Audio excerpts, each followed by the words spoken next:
आचार्य ये पूछना चाह रहे थे, जैसे ऐसा क्यों लगता है कि जैसे अभी इस मतलब माहौल में है या मतलब ऐसी जगह पे है, इससे निकलने के बाद फिर वो जैसा लगता है कि फिर कुछ रह जाता है, मतलब मुझे तो किसी की याद आती है, तो वो ऐसा क्यों ऐसा लगता है कि मतलब हर एक माहौल में हर एक औरत में इल्यूशन सा रहता है, वो जैसे वहाँ से मैं बाहर आता हूँ तो फिर वो कहीं अटकता है जाके, ऐसा क्यों, मतलब या जैसे कोई चीज़ फोल्ड है, जब अनफोल्ड होती है फिर वो फोल्ड हो जाती है। ऐसा लगता है तो भली बात है ना, और लगना चाहिए, तो और जल्दी लगना चाहिए। डर भी लगता है, डर लगता है इसीलिए तो उसे पूरा नहीं अनुभव करते। जो लगता है वो और शीघ्र लगना चाहिए, और ज्यादा और पूर्णता से लगना चाहिए। ऐसा भी लगता है जैसे कि वो घूमता रहता है, मतलब मैं कुछ करता नहीं हूँ, वो अपने आप ही जैसा लगता है कि अपने आप होता है, और फिर धीरे धीरे फिर डायलूट होता है, फिर वो थोड़ी देर के बाद 1-2 दिन के बाद फिर वो चीज़ आती है, फिर वो हटता है, उससे लगता है कि मैं कुछ है जो आपको बता रहा है कि जिसमें जी रहे हो वही बस नहीं है, कोई दूसरी चीज भी है, कोई वैकल्पिक चीज भी है। कोई दूसरी चीज ना होती तो पहली चीज आती जाती क्यों? तो ये सब इशारे हैं, मन की उथल पुथल भी इशारा होती है। अब या तो इन इशारों की सुन लो, मन को समझो, हम कौन हैं ये जानो, जन्म क्या है और किस लिए हुआ है ये देखो, या फिर यही देखते रहो कि हाँ कभी चैन है कभी नहीं है, कभी ये होता है कभी वो होता है। नहीं, वो जैसे कहते हो अटक जाती है तो इसके ऊपर वो सदा अटकी रहती है, सदा अटकी रहती है, नहीं फिर खुल जाती है, तो वही तो बात फिर है। वो अटकती है उसी पे जाती है। सदा के लिए अटकने नहीं दे रहे ना, क्योंकि जहाँ को अटक रही है उस जगह से घबराते हो। नहीं, फिर ऐसा फील होता है कि जैसे ना कुछ मेरा है ना कुछ तेरा है, जो भी कुछ है सब उसका है, तो फिर अपने हाथ मतलब फिर हो उस जाते हैं। फीलिंग में अगर दम होता तो वो थम जाती, हाँ, थमती नहीं है वो, तो दम नहीं है। फिर भी वो आती रहती है। हाँ तो ऐसा ही है बिना दम के, दम कैसे लाए फिर? आती है चली जाती है। दम कैसे लाया है? तो वो दम लाया नहीं जाता। तभी होगा उसमें जब उसकी शुद्धि होगी। अभी जो बात तुम अपने आप को बता रहे हो वो बात शुद्ध है ही नहीं, क्योंकि वो शुद्ध नहीं है इसीलिए वो टिक नहीं पाती। और पढ़ो और जानो। कल 2 बातें बोली थी, वो सुनो जो बड़े लोग बता गए हैं, और वो देखो जो तुम्हारा जीवन है। इतनी चीजें पढ़ते हो, इतनी चीजें देखते हो, 2-4 ढंग की किताबें भी पढ़ लो, साथ साथ अपनी जिंदगी और मन पर कड़ी नजर रखो कि चल क्या रहा है।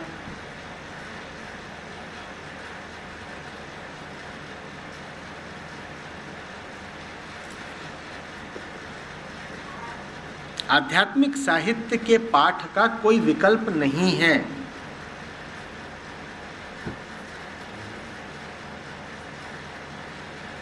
चुपचाप अकेले में बैठ करके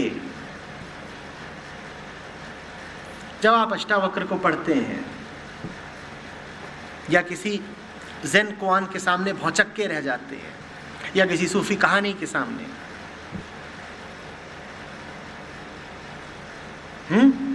या उपनिषद पर मनन करते हैं, या गीत ही सुन लेते हैं बुल्ले शाह का, चुप बैठे हैं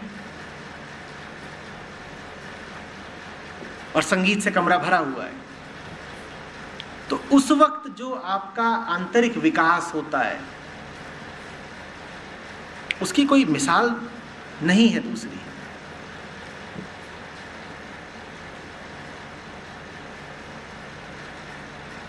अपने ऊपर काम तो करना पड़ेगा ना भाई।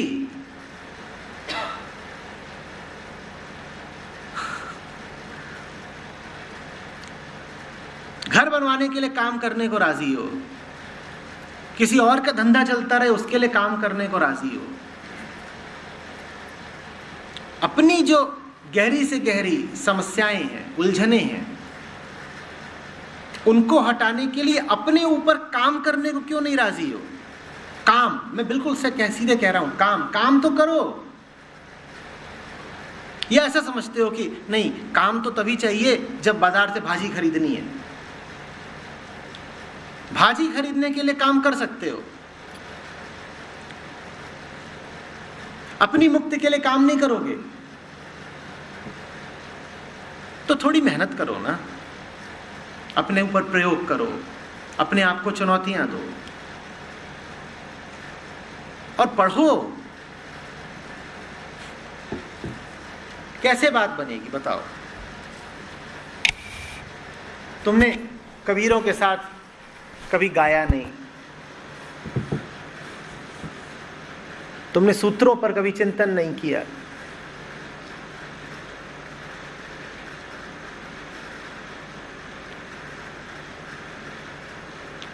बचपन से तुम घर में पूजा पाठ होता था तो श्लोक सुन लेते थे, तुमने उसको यूं ही उड़ा दिया कि ये तो संस्कृत है, इसका मतलब क्या जानना।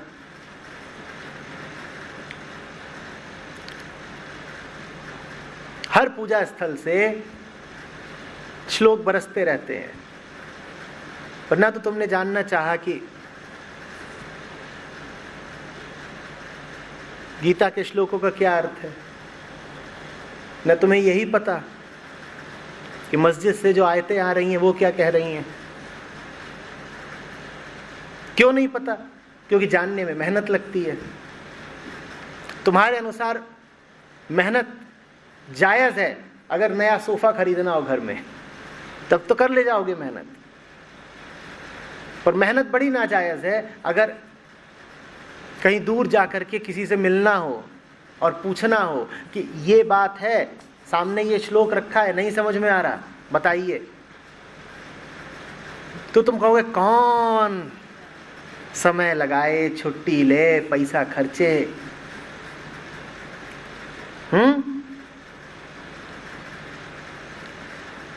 तो मैं तो वही सवाल पूछ रहा हूं जो शिक्षक छात्रों से हमेशा पूछते हैं, मेहनत करी है? मेहनत करी है, और मेहनत नहीं करी तो फल काहे का मांग रहे हो? मेहनत करी है, सीधी सीधी मेहनत की बात कर रहा हूं। कल हमने कहा था दो चीजें देखना, अपना धन कहां खर्चते हो और अपना समय कहां खर्चते हो। वही फिर आज वहीं पर आ गए कि मेहनत करी है, धन खर्चा है, समय खर्चा है, दौड़ लगाई है, बोझ उठाया है। कोई अगर पाने लायक चीज होती है तो आदमी उसके दाम चुकाता है या नहीं चुकाता है, उसको समय देता है कि नहीं।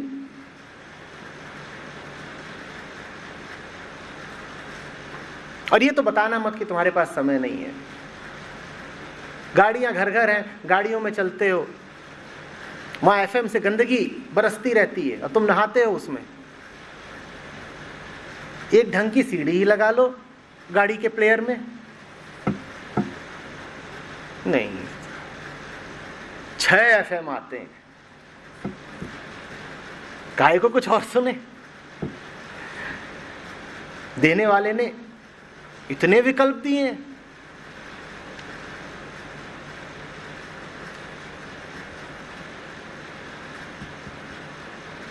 व्हाट्सएप से कचरा बरसता रहता है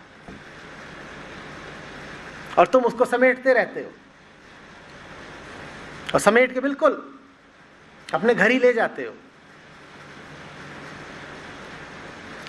उसी इंटरनेट पर न जाने कितना बोध साहित्य पढ़ा है। तुमने पढ़ा क्या? बोलो। अगर तुम्हारे फोन पर व्हाट्सएप चलता है तो इंटरनेट तो चल रहा है।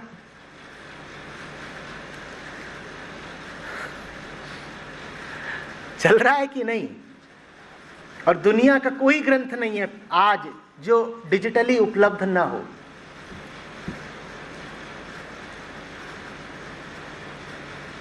YouTube अपने आप में कितना बड़ा संसाधन है, तुमने उपयोग किया उसका?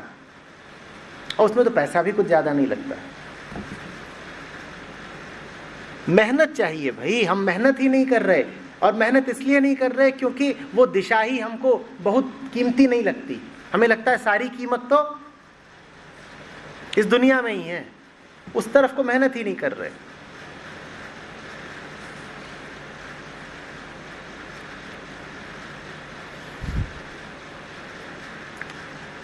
तुम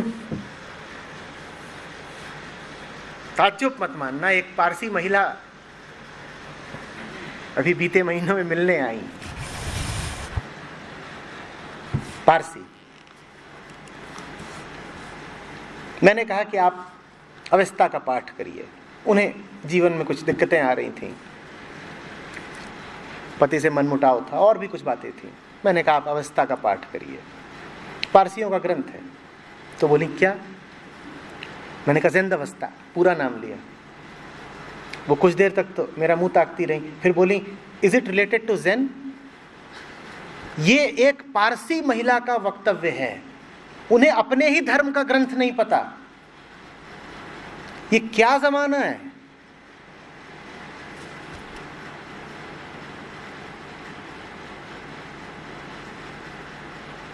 ये क्या है?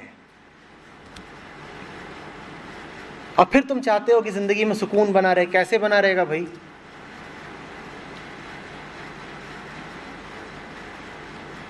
यहां बड़ी बड़ी कंपनियों में 40-40, 50-50 साल के लोग होंगे, बड़े ओहदों पर बैठे होंगे। आप उनसे कहिए अष्टावक्र, तो कहें विच वकर?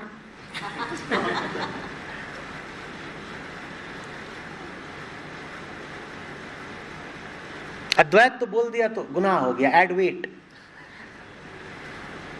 इन अनपढ़ों ने अद्वैत शब्द ही नहीं सुना है। इन्हें मुक्ति मिलेगी?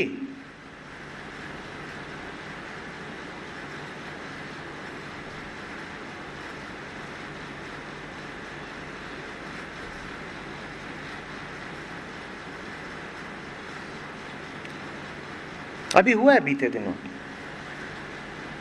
कुछ लिबरल किस्म के लोग थे तो बोले आजकल इस्लामोफोबिया बहुत फैल गया है, लोगों को पता ही नहीं है। तो उन्होंने कहा हम जाएंगे। एक वाहियात कैंपेन चलाया गया था कि मीट अ मुस्लिम वगैरह, जो कि काफ़ी अपमानजनक है मुस्लिमों के प्रति, मुझे लगता है। तो मुहर्रम बीता अभी, तो जाके बता रहे थे मुहर्रम मुबारक, मुहर्रम मुबारक। और ये इस्लामोफोबिया के विरुद्ध उनका अभियान था, मुहर्रम मुबारक। तुम्हें कुछ पता है? बस तुम जब सुन लोगे किसी पॉप गीत में दमदम अली अली दमदम अली अली, तो तुम्हें लगेगा दमदम अली अली। अली कौन? बताओ, अली कौन? हसन कौन? हुसैन कौन है? ये भी कौन? हसन? किन हसन? पाकिस्तानी टीम में एक अली हसन खेलता है क्रिकेटर, उसकी बात कर रहे हैं आप? कौन? जब ना तुम अली को जानते, ना हसन को, ना हुसैन को, तो बोलोगे ही मुहर्रम मुबारक।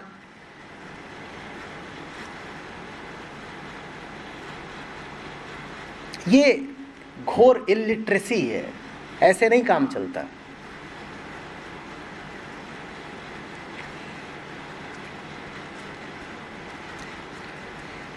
मेहनत करनी पड़ेगी भाई, और उसके लिए तुम्हारे पास समय भी है, संसाधन भी हैं। इंटरनेट का ही वाजिब इस्तेमाल करो, बहुत लाभ हो जाएगा।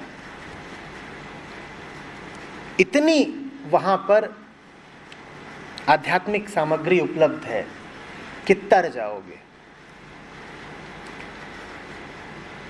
पर जबान का थोड़ा ख्याल करना पड़ेगा, जायका बदलना पड़ेगा। अगर तुम्हें मसाले की और तेल की ही आदत लग गई है, उत्तेजक चीज़ों की आदत लग गई है, तो तुमको कबीर साहब, नानक शाह, फरीद, बुल्ले शाह, रूमी, ये लोग भाएंगे नहीं। अधिक से अधिक रूमी थोड़े पसंद आ जाएंगे, क्योंकि वहाँ पर थोड़ी उत्तेजना तुमको उपलब्ध हो जाती है। पर कबीर साहब की बात तुम्हें बहुत अखरेगी, क्योंकि वो बार बार मौत की याद दिलाएंगे और बार बार तुम पर चोट करेंगे। तुम कहोगे भाग, इससे अच्छा तो आतिफ असलम लगाओ रे। लेटेस्ट सूफियाना क्या चल रहा है? लेटेस्ट सूफियाना से बच के रहना। सूफी गीत अगर चाहिए हो तो असली सूफियों की सुनो। इसी तरीके से उन भजनों से बचो जो आजकल जगरातों पर बजते रहते हैं।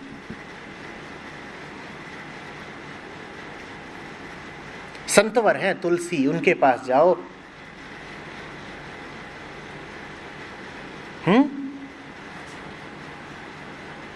मीरा की सुनो।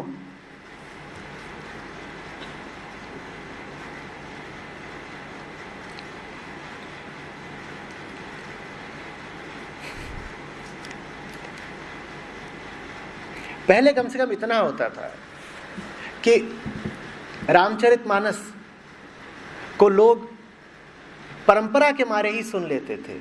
अब तो वो भी प्रचलन से बाहर हो चुकी है।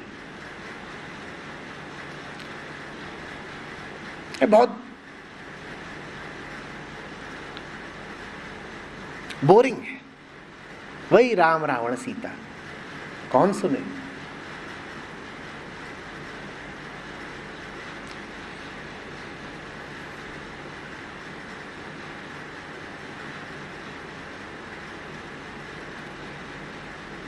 उधर जाके तो देखो,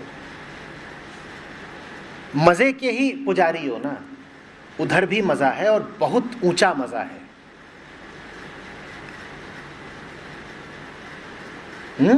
जिंदगी बदल जाएगी, नए नए द्वार खुल जाएंगे, ऐसी बातें समझ में आने लगेंगी जिनका अभी कुछ तुम्हें होश ही नहीं है। दिल में जो आग जलती रहती है ना, कभी डर, कभी संताप, क्रोध, ईर्ष्या, ये सब बुझेगी। मन का मौसम बड़ा शांत हो जाएगा। तुम्हारे निर्णयों में धार आ जाएगी। दिन भर 5-10 निर्णय तो हम सभी करते हैं, छोटे बड़े। तुम्हारे निर्णय सटीक होने लगेंगे। जिस दिशा को चुनोगे वो दिशा सही निकलने लगेगी। तो मेहनत करिए, काम करिए, किताबें ऑर्डर करिए, ऑनलाइन सब्सक्राइब करिए। जिधर लगे कि मुक्ति है, ज्ञान है, बोध है, उधर एक बार नहीं बार बार जाइए।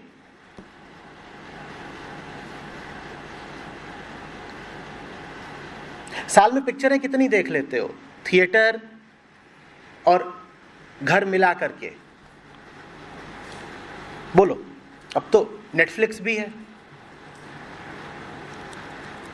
जल्दी बताओ। नहीं, अब सब अच्छे बच्चे बन रहे हैं। नहीं, हम तो नहीं बताएंगे हमने कितनी देखी।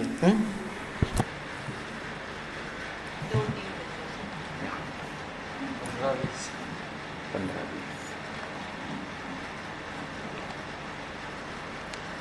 अभी सीरियल भी जोड़ो।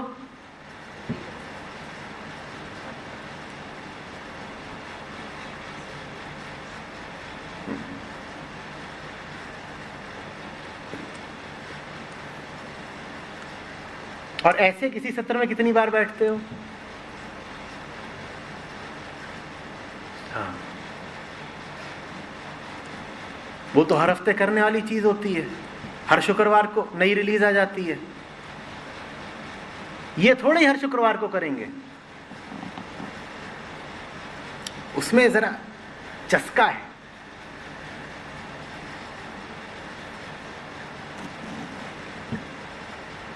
अब मेरी जिंदगी देखो, मैं रोज क्या करता हूं? बोलो, मैं रोज क्या करता हूं? मैं यही करता हूं, बस यही अंतर है और कुछ नहीं। मैंने मेहनत करी है। मैं ये भी नहीं कहूंगा कि ऊपर वाले ने कुछ मुझे बख्शा जो तुम्हें नहीं। वो तो ऐसा कोई भेदभाव करता ही नहीं है।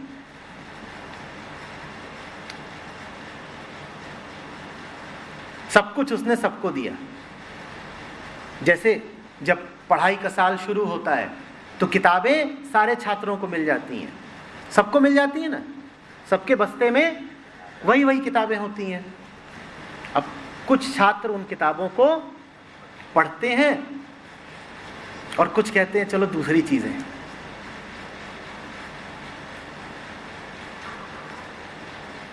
मैं बिल्कुल तुम्हारे ही जैसा हूं।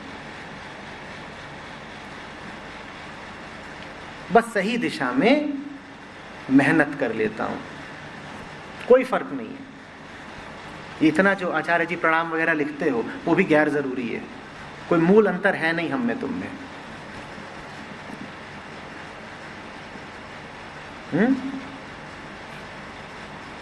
मैं अभी 5 घंटे यहाँ आपसे बात करूंगा, उसके बाद कल वापस गया, 4 बजे सोया हूं, और 4 बजे तक भी इन दोनों से जो मैं बात कर रहा था वो किसी भी तुक से व्यक्तिगत नहीं थी, निजी नहीं थी, काम की ही बात हो रही थी। बस यहीं पे फर्क आ जाता है, मैं काम करता हूं और मैं काम न करूं तो कुछ अलग नहीं, वैसा ही उलझाव मुझे भी होने लगेगा जैसा आप बता रहे हैं कि कुछ आएगा, कुछ जाएगा, कुछ पकड़ेगा, कुछ छोड़ेगा, 10 चीजें होने लगेंगी। साधना चाहिए ना कि नहीं चाहिए? अरे 1 किलो वजन घटाने के लिए भी बड़ी मेहनत करनी पड़ती है, और यहां तो अपनी पूरी हस्ती को घटाना है, तो बताओ कितनी मेहनत चाहिए? कुछ हो रही है मेहनत? क्यों बबीता? मेहनत तो हो रही है पर दिशा दूसरी है।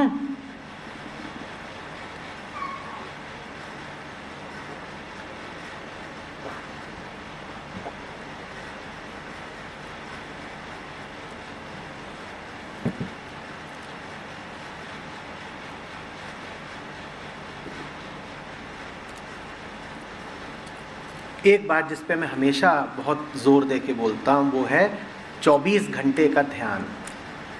24 घंटे के ध्यान का क्या मतलब हुआ कि मुझे सुन लो, मैं चला जाऊं, उसके बाद भी सुनते रहो, ध्यान बना रहे, काम लगातार चलता रहे।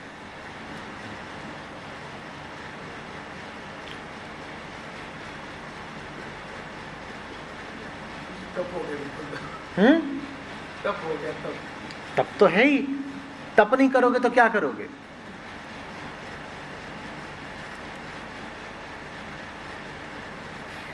या तो तपस्या कर लो या तप लो। देखो तपना तो दोनों ही स्थितियों में है।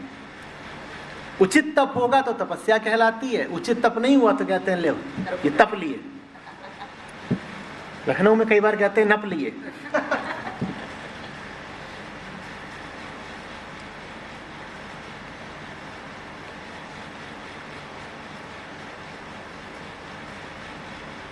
जिंदगी इसलिए नहीं है कि चाट चटकारे, कबाब करारे,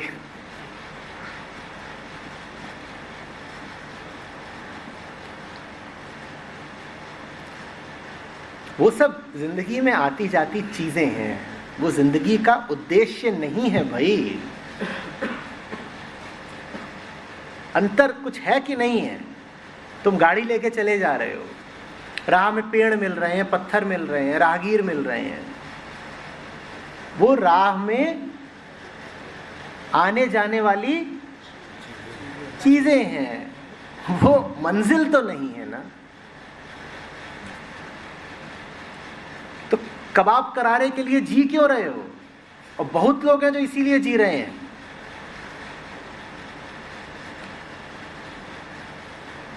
अब खतरनाक बात सुनो, बहुत लोग जो तपस्या भी इसीलिए कर रहे हैं। व्रतधारियों से पूछो, वो बताएंगे। सुबह से बिल्कुल व्रत रखा है, रात के 12 बजे आज माल बढ़िया मिलेगा।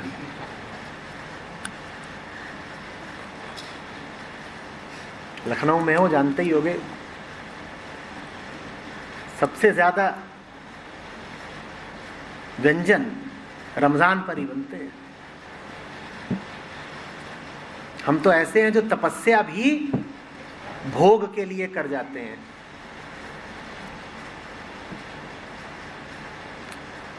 पेट का ही भोग जरूरी थोड़ी है। तपस्या इसलिए चल रही है कि वो उतरे तो उनसे मांगे और फिर वो कहें तथास्तु।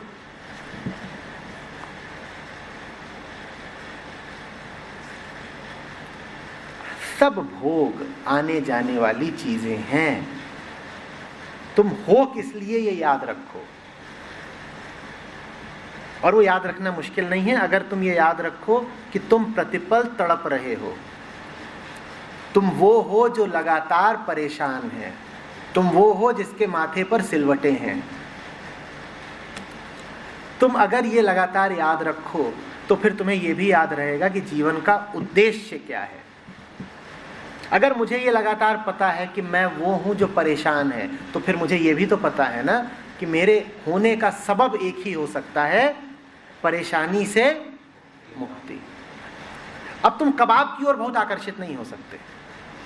तुम कहोगे मुक्ति बड़ी है या कबाब? चलो कभी कभार ठीक है, चलो।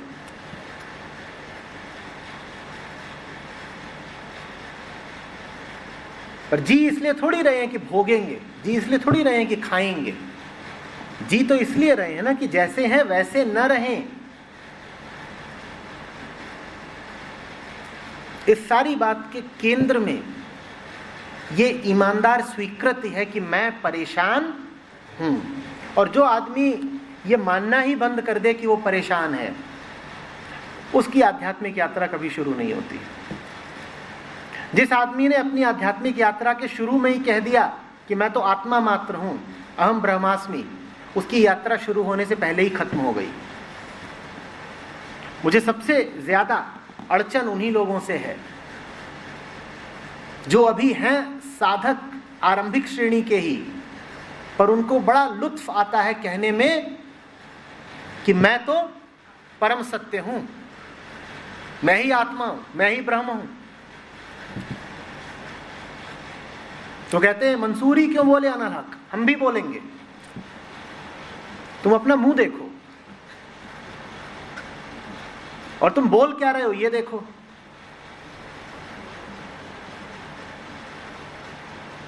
यात्रा की शुरुआत में बोलो मैं परेशान हूं। मैं क्या हूं? मैं बेचैन हूं। ये मत बोलो कि शिवो अहम, मैं तो शिव मात्र हूं। ये शोभा नहीं देता तुमको।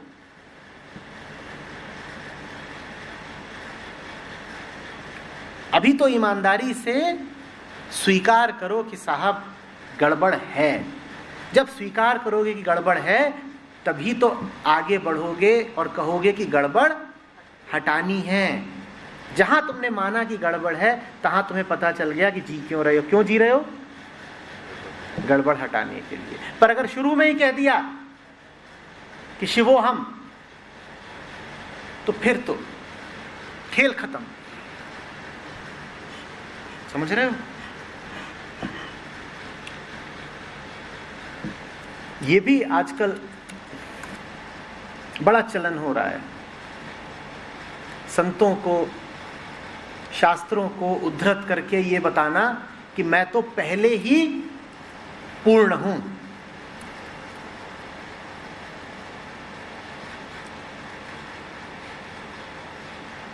सब कुछ पूर्ण है। उपनिषद कहते हैं ये भी पूर्ण है, वो भी पूर्ण है। पूर्ण से पूर्ण का ही जन्म होता है और पूर्ण से पूर्ण को निकाल दो तो भी पूर्ण ही शेष रहता है। तो मैं तो पूर्ण है ही। पूर्णमदः पूर्णमिदं पूर्णात् पूर्णम् उदच्यते।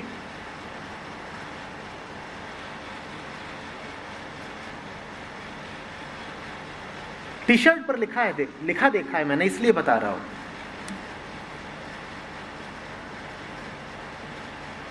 शांति पाठ टी शर्ट पर लिखा देखा है, पूरा नहीं था, बस यही पूर्णमिदं पूर्णमदम्। तुम पूर्ण नहीं हो, मत बोलो कि तुम पूर्ण हो।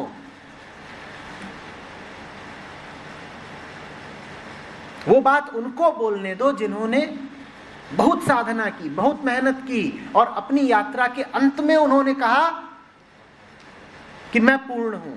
तुम्हारी तो यात्रा अभी शुरू भी नहीं हुई है। तुम में जरा विनम्रता होनी चाहिए।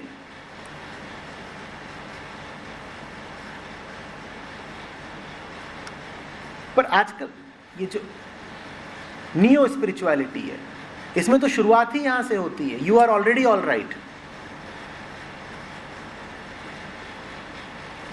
Just accept everything.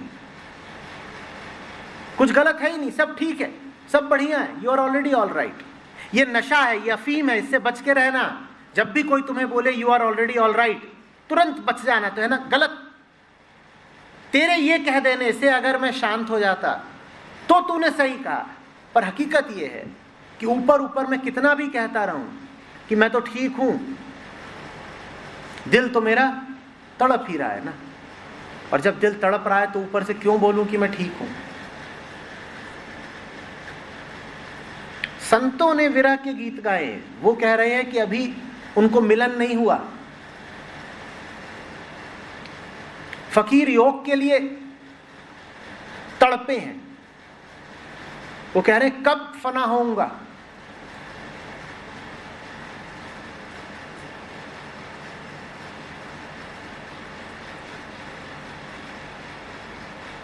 और ये टी शर्ट पहनकर गांजा फूंक कर कहते हैं I am already all right.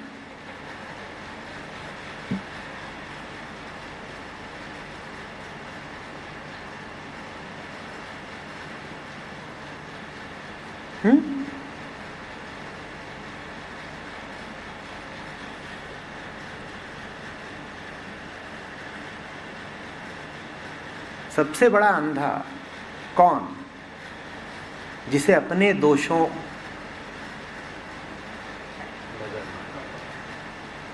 पर कोई नजर ना हो।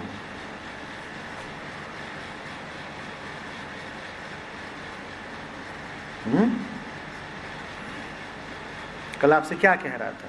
दूसरों के साथ नर्म हो लेना, अपने साथ बहुत सख्त रहना।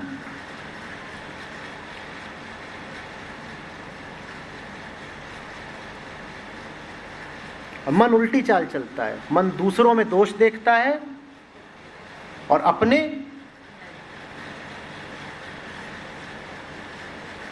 दोष पराए देखकर चले हसंत हसंत। अपने दोष न देखहीं जाकी आदिनांत।